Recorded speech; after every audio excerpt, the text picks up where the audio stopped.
মাওলানা ভাসানী। মাওলানা আব্দুল হামিদ খান ভাসানী, যিনি মজলুম জননেতা নামে পরিচিত।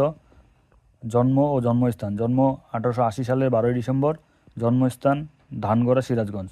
রাজনৈতিক জীবন: 1924 সালে আসামের ব্রহ্মপুত্র নদের ভাসানচরে এক কৃষক সম্মেলন থেকে তিনি ভাসানীর মাওলানা নামে পরিচিত হন। মাওলানা ভাসানী আওয়ামী মুসলিম লীগের প্রতিষ্ঠাতা সভাপতি ছিলেন, খুবই গুরুত্বপূর্ণ।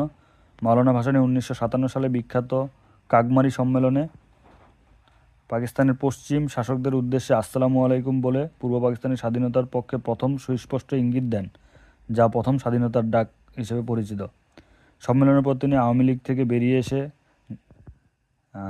ন্যাশনাল আওয়ামী পার্টি গঠন করেন 1957 সালে। ভাসানী ফারাক্কা লং মার্চে নেতৃত্ব দেন 16 মে 1976 সালে। মৃত্যু 17 নভেম্বর 1976, সমাধিস্থল টাঙ্গাইলের সন্তোষে। মাওলানা ভাসানী। মাওলানা আব্দুল হামিদ খান ভাসানী, যিনি মজলুম জননেতা নামে পরিচিত। জন্ম ও জন্মস্থান: জন্ম 1880 সালের 12ই ডিসেম্বর, জন্মস্থান ধানগড়া, সিরাজগঞ্জ।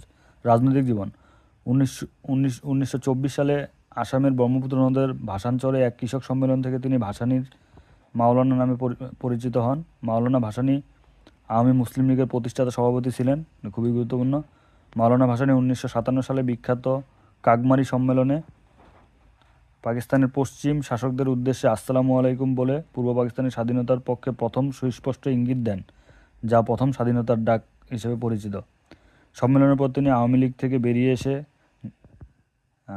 ন্যাশনাল আওয়ামী পার্টি গঠন করেন 1957 সালে। ভাসানী ফারাক্কা লং মার্চে নেতৃত্ব দেন 16 মে 1976 সালে।